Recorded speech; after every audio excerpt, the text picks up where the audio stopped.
Let me introduce you to two people. Their names are Robert and Carol.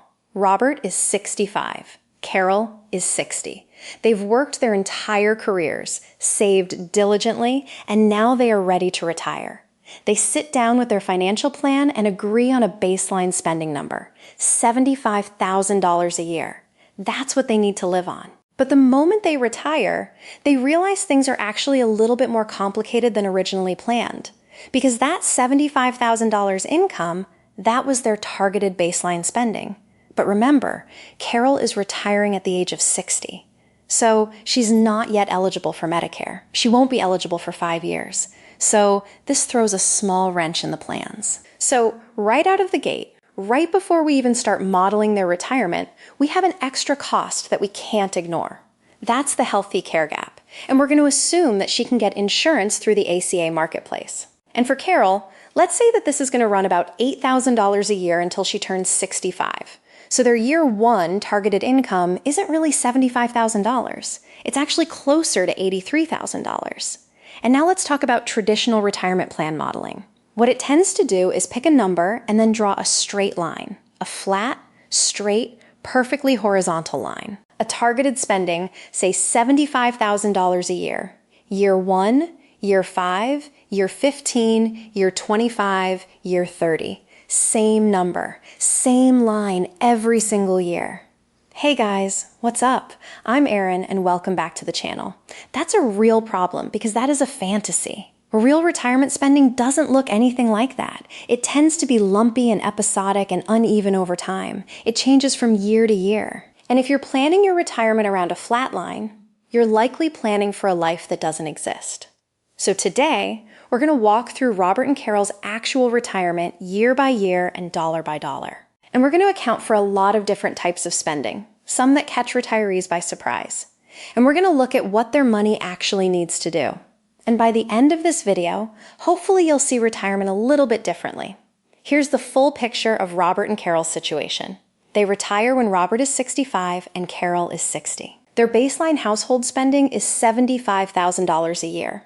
And we'll assume that that baseline spending declines at a rate of 1% per year. That's a conservative assumption based on how real retirees live and spend.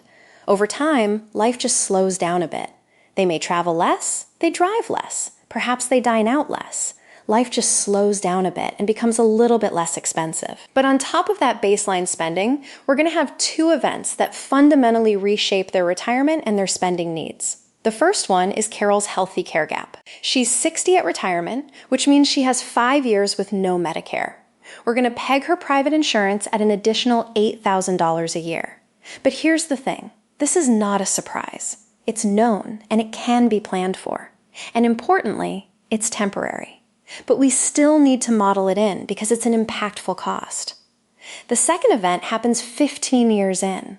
Robert turns 80 and he enters a nursing facility at the cost of $120,000 a year. We'll say he's there for 2.5 years before he passes away at the age of 82. Now, here's what most people imagine retirement spending looks like. $75,000, $75,000, $75,000, $75,000, and so on. Same amount every single year forever. But here's what Robert and Carol's actual spending looks like throughout their retirement. $83,000, $82,250, $81,500. Fast forward a handful of years, $65,000. Sudden jump, $185,000, etc. Those are very different pictures. And that difference is why retirement planning can be so challenging. Let's look at the full table. Walk through this with me. Years 1 through 5, the healthy care surcharge is running. Total spending starts out at $83,000 and drifts down slowly. This is a known cost, but it's $40,000 over 5 years that the plan has to fund. In year 6, Carol turns 65. Medicare kicks in, and the $8,000 annual healthcare cost disappears permanently. Spending drops noticeably, but we're not changing the lifestyle. We're dropping a cost that was temporary. And here's also where I want to mention a company that I partnered with, Chapter. their Medicare advisory platform. And if you're approaching Medicare age or at Medicare age, they are worth giving a call because Medicare can be confusing and you have to deal with networks and prescriptions, and perhaps you've never looked at Medicare before.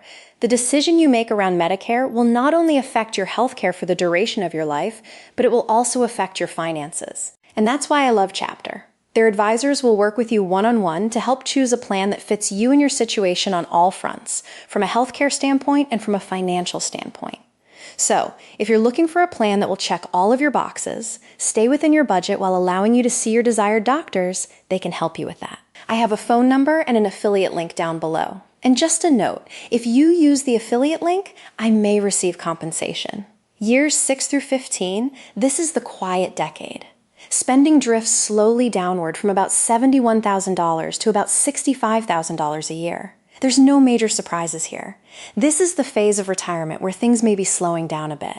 And this is assuming things are going according to plan. Year 16, everything changes. Robert enters a nursing facility. The cost is $120,000 a year on top of Carol's regular living expenses. Their total annual spending jumps from $65,000 to over $184,000 a year. They've gone from a comfortable declining spending trajectory to suddenly spending 3 times as much in a single year. Year 18, Robert passes away mid-year. The nursing home bill runs for half the year and then it stops entirely. At this point, Carol's spending is around $62,000 a year. That spending spike in years 16, 17, and 18 of retirement, that's a very important concept that we have to plan for and understand when it comes to retirement planning. It is sudden, it is expensive, and most often, it is temporary. Let's look at their lifetime spending summary. Over the course of a 20-year retirement, they end up spending about $1.71 million. Of that, $40,000 comes from Carol's healthy care gap, a cost that lasted for 5 years and then vanished. The nursing home added $300,000, a cost that lasted for 2.5 years and then vanished. Together, those 2 temporary costs added $340,000 in total spending. Otherwise, their retirement spending would have been closer to $1.3 or $1.4 million. Those 2 temporary events increased their total retirement spending by 25%. So, these short events, these temporary events, can come with a big price tag, and that's why we need to do careful retirement planning. Now, I want to unpack why retirement spending looks nothing like people expect. There are 7 things that trip most retirees up, and all of them come back to one core misunderstanding, and that is thinking that most expenses last forever. Most spending shocks are temporary. Let's take a look at this list. Pre-Medicare health insurance. No, that's temporary. It ends at age 65 when you go on Medicare. Perhaps you need to buy a new roof. Nope, that's a one-time event. Car replacement, that's not a forever expense. That's a periodic expense and potentially a one-time expense in retirement, maybe 2 times. Long-term care event, this is not usually permanent. Helping a child financially, generally that's temporary. A major home remodel, usually that's a one-time expense. A medical crisis, it's usually temporary. Almost nothing on this list is permanent. Yet, that's not generally how people react once they enter into retirement and encounter a new expense. They might think, oh my goodness, I need an additional $8,000 per year forever. No, you need an additional $8,000 for 5 years. That's an entirely different math problem. That requires a completely different amount of money, a different strategy, and a different way of thinking. Carol's pre-Medicare healthcare expenses are the perfect example. Yes, $8,000 over a period of 5 years does matter. You need an additional $40,000 to cover that, but it is not $8,000 per year forever. Point number 2, the healthy care gap matters, but the context changes everything. Let's do the math on Carol's situation because I think this is really eye-opening. She needs $8,000 for 5 years, a total of an additional $40,000 to fund this period of retirement. But then let's zoom out and look at their entire retirement spending. Over the course of a 20-year retirement, they spend just over $1.7 million. So that $40,000 represents just 2.3% of their total lifetime retirement spending. Should you ignore it? Absolutely not. You need to budget for it and you need to plan for it. But look at how much of total retirement spending it accounts for. So many retirees will delay their retirement for many years because they're afraid of this cost. But if you can find a way to budget for it and look at it as a small fraction of overall retirement spending, it just might change how you plan on when you retire. When you break it down, that very well may make it fundable. So figure out what it costs and then build your plan around it. And then you can decide when you truly want to retire. Point number 3, long-term care is expensive, but it's usually not permanent. This is the one that surprises people the most. People hear the words nursing home and they immediately picture something like a decade or a 15-year stay. But the data tells a very different story. Median nursing home stays are often 1 to 2 years. Men, on average, have shorter stays than women, and many people never enter a nursing home at all. They receive care at home instead. A realistic long-term care risk likely isn't that you're going to spend 15 years in a facility. You might have 1, 2, or 3 very expensive years there. Robert's stay in our example was 2.5 years. And that short stay, 2.5 years, cost an additional $300,000. That's 8 times what Carol's health gap was, even though it was a shorter period of time. Why? Because long-term care is dramatically more expensive. And its isolated concentration is what makes it feel catastrophic. Point number 4, the concentration effect makes it feel catastrophic. There's a psychology lesson buried within these numbers. Robert's nursing home cost a total of $300,000. That's 17.6% of everything they'll spend in retirement. But it happens in just 2.5 years out of the 20. The reason it feels so catastrophic isn't necessarily the amount, it's how it happens. $120,000 a year spread out over just 2.5 years. That feels very different than, say, what if we were to spend an additional $6,000 per year for 20 years over retirement? It feels different. Our brain sees this big spike and we kind of panic and we think, oh my goodness, how the heck do I plan for this? And this is exactly why we need to have these conversations before we go into retirement rather than once we're in the thick of it. Point number 5, spending naturally declines. And that's a good thing. There's a concept sometimes called the go-go, slow-go, and no-go phases of retirement. In early retirement, you're likely active and traveling and spending more. But then, as time goes on, life tends to simplify. You travel less, maybe you buy less clothes, maybe you dine out less. And then by the time you get to the later years of retirement, for many people, their spending levels have dropped significantly lower than their pre-retirement or their early retirement years. In the example with Robert and Carol, we assumed that their real spending declined by 1% per year in retirement. And that's actually a fairly conservative assumption because when we look at retired couples, we tend to see that their spending for wealthy retirees might decline on an average of 2 or 2.4%, 4% on an annual basis. It's just that we see that life softens over time. And this is genuinely good news for retirement planning. But most retirement models out there assume that you'll spend the same exact amount every single year, just adjusting up for inflation. But real retirees don't tend to spend in this manner. So if your spending does taper over time, you'll find that the real life models or the theoretical models out there tend to overestimate how much you need. Point number 6, the widowhood effect. Expenses don't get split in half. Look at what happens once Robert passes away. Yes, the spending does reduce from the nursing home years, but Carol still has a solid baseline spending. She's needing about $62,000 a year to cover her expenses.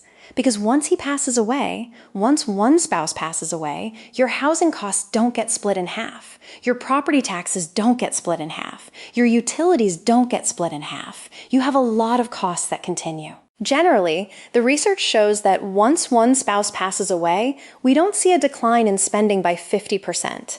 What we tend to see is that spending might decline by 20 or 30%. This is called the widowhood effect, and it is one of the most underplanned aspects of retirement, and I have an entire video on it, and I will link it above and down below. Many people assume that the financial burden is cut in half once a spouse passes away, but that is just not the case. And remember that in our scenario here, Carol was younger than Robert, and women on average tend to live longer. So she very well could have another 15 years of retirement. So that could be a very long retirement, and it needs a plan. Point number 7, retirement isn't one phase. In this case, it was 4. This is the biggest mindset shift of this entire video. So many retirement calculators out there plan retirement as if it is one phase. You step away from the workforce, you end up in retirement, and then you spend the same amount indefinitely until you die. Let's consider Robert and Carol's retirement. They had 4 distinct phases, and each one looked completely different. Phase 1. This was from years 1 through 5. This was pre-Medicare gap and early retirement. Here, the Healthy Care Surcharge adds an additional $8,000 per year. We only have Robert having Social Security at this point. Then we get into Phase 2. This is years 6 through 15. This is still active retirement. Carol's Medicare starts and both spouses now have Social Security. So their income increases at this point. Then we have Phase 3. This is years 16 through 18. Here we have this long-term care event. We have a nursing home that adds an additional $120,000 a year expense. This is going to put more pressure on investments and a portfolio. Then we enter Phase 4, year 19 and beyond. Here, Carol has become a widow, and these are her survivor years. We have 4 distinct phases, 4 completely different financial pictures, and 4 different sets of portfolio needs. But most retirement plans and most modeling scenarios out there treat retirement as one consistent thing, even though it does change over time and you have to plan differently when there are different phases. Okay, now we know what retirement costs. The next question is, where does the money come from? Now this is where things get really interesting, because Robert and Carol are not funding 100% of their retirement from their portfolio. They will have multiple income streams. Namely, each spouse will have Social Security. So really, their portfolio should be there to cover the gap in most years. They're both going to claim Social Security when they respectively turn 65. So here's what that would look like. Carol's full retirement age benefit is $2,500 a month. So if she claims early at 65, her benefit is going to be $2,167. Robert's full retirement age benefit was $3,200 a month. If he claims early at 65, his benefit will be $2,773. So in total, they'll be getting just shy of $60,000 a year when both are on Social Security. Now, let's put everything together. Here is every year of their retirement, what they spend, what Social Security covers, and what the portfolio has to fund. Years 1 through 5, only Robert's Social Security is running. That's $33,276 a year. Carol's won't start until she turns 65 in year 6. Meanwhile, the spending is elevated due to the Healthy Care Surcharge. So, there's more pressure on our portfolio during this time. Year 6, 2 things happen simultaneously. Carol turns 65, Medicare kicks in, eliminating the $8,000 a year healthcare costs, and Carol's Social Security starts. That's just over $26,000 a year.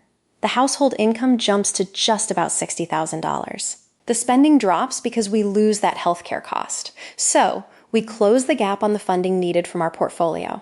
I want to draw your attention to this segment of the table. Look at years 6 through 15. Both Social Security benefits are running. The household receives about $60,000 a year in reliable income. Their living expenses sit between $65,000 and $71,000 a year. The gap the portfolio has to fund is less than $12,000 a year. Less than $12,000 a year from their portfolio for 10 consecutive years. So the portfolio isn't funding their retirement. Primarily, Social Security is funding their retirement and their portfolio is filling a smaller gap. And then year 16 arrives, the nursing home. Suddenly, the portfolio needs to cover over $125,000 in a single year. Social Security doesn't change. The portfolio has to cover this entire spending spike. This is why portfolio planning and long-term planning are the same thing. They're the same conversation. We have to talk about them at the same time. Year 18, mid-year, Robert passes away. Carol loses her own Social Security benefit, but she immediately steps into Robert's larger benefit as the survivor. She collects $2,773 a month. That's Robert's benefit for the rest of her life. This is exactly why the higher earner's benefit is so precious in a marriage. Once one spouse passes away, the surviving spouse steps into the higher benefit, and that becomes the income floor for the rest of their life. Now, let me give you the lifetime totals. And I really want you to brace yourself because these numbers are not what most people expect. Total retirement spending over 20 years is just over $1.7 million. Of that, Social Security covers about $990,000. The portfolio only needs to fund about $715,000. That's about 42% of total spending. Social Security funds 58% of everything Robert and Carol will spend in retirement. So here's the next question. How much money do they need in their portfolio on the very first day of retirement? There are several different ways to answer this, and the answers are wildly different from each other, and that's exactly the point I want to make. Let's walk through each one. Method number 1, take the worst single year, year 16, when the portfolio needs over $125,000, and ask what size portfolio sustains that withdrawal at, say, a 4.5% rate. The answer is $2.78 million.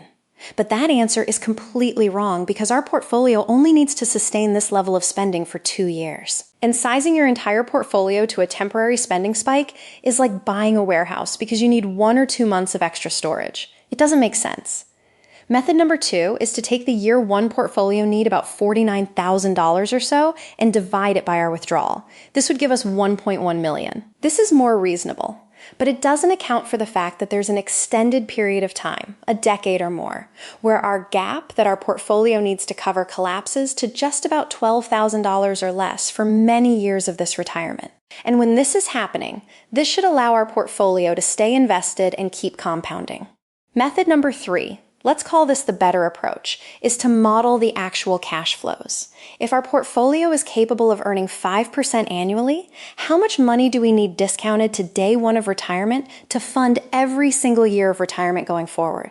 We look at the total amount that the portfolio would need to fund every single year of this 20-year retirement. It totals about $715,000. But the present value of all their portfolio withdrawals discounted at 5% annual growth is approximately $431,000. Now that number might feel small, but remember, there's a mathematical reason for this. Social Security is doing a lot of the heavy lifting. Social Security ultimately covered 58% of their total lifetime spending in retirement. And in our example, some of the largest years that the portfolio had to cover happened later on in retirement in year 16 or 17 or 18. And if you discount that back at a rate of 5%, the amount needed shrinks considerably. So now, do Robert and Carol really only need $431,000 in order to have a successful retirement? Probably not, because we likely don't get an even 5% return every single year. Sequence of returns risk is real. We want to build in a buffer. So, we'd likely want a portfolio that is larger than this. We don't know exactly when we're going to die. That matters too. But do they need about $2.8 million? Probably not. Notice how the answer changed from $2.8 million to $1.1 million to $431,000 depending on how we framed the problem. And one of the biggest challenges in retirement planning is deciding which math is appropriate for your situation. So let me bring this all the way home. We started this video with Robert and Carol sitting down to retire. They realized their target lifestyle spending or income was about $75,000 a year. But even from the start, we realized that that seemingly simple number was more complex because Carol had to fund private health insurance for an additional set of years. This added a temporary $8,000 annual expense. We had to factor this in. Then life slowed down and our spending trickled down, and this reduced the pressure on our portfolio. But then suddenly Robert entered a nursing facility, and this had a healthy care spike in the budget of $120,000 a year on top of their regular baseline spending because Carol didn't enter the nursing facility. She still had to keep all the home expenses. Then Carol became a widow. All of these events changed the financial picture. It showed that spending does not exist in one perfect flatline forever. Retirement is a story, and stories have chapters. When we look at Robert and Carol's story of retirement, they had 4 distinct chapters. Phase 1 covered years 1 through 5. We had pre-Medicare gap and early retirement. We had a healthcare search charge in our portfolio was covering about $47,000 to $50,000 a year. Phase 2 was years 6 through 15. We had a more active retirement. We had 2 Social Security 80s. Carol's Medicare started and Social Security was coming in at just under $60,000 a year. Then we had Phase 3. This covered years 16 through 18. We had a long-term care event. This added $120,000 expense. This really put the pressure on our portfolio. And then we had Phase 4, years 19 and beyond. One Social Security benefit dropped, and Carol is living on the survivor benefits. This was covering $33,000 a year, and the portfolio need at this point was about $29,000 a year. A lot of retirement plans out there only look at phase 2 when everything is going right in retirement. A lot of people sidestep phase 1 thinking that they couldn't possibly fund healthcare on their own. Maybe they put their blinders on and they don't want to think about phase 3 when potentially a long-term healthcare event has to happen. Or same thing for phase 4.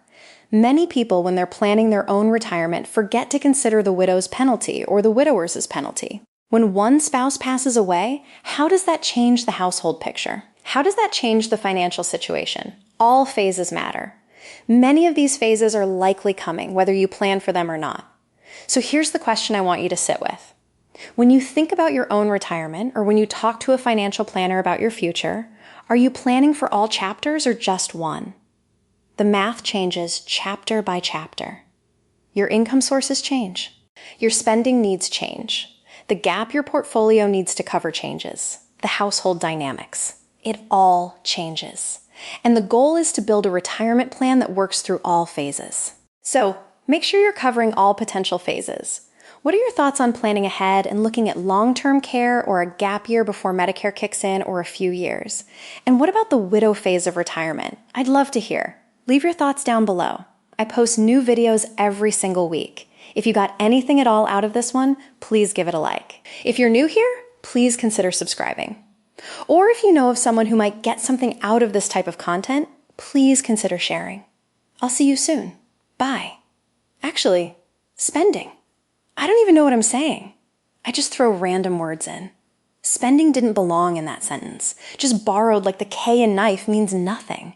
So their year 1 needed income isn't $75,000. It's $83,000. That was embarrassing. Good thing it's on camera. My ability to laugh at myself is endless. So, guys, we're moving. It's a secret, but we're moving. I bought a different home. I'm also going to have to do a video on how big of a financial mistake this is. But that's okay. Sometimes you got to do things that have nothing to do with money in life. Oh, I don't know. I'm not happy with it. I'm not happy with it. I don't know how to fix it. Should I fix it? Should I fix it? I probably should fix it. I'm mad. I'm mad right now.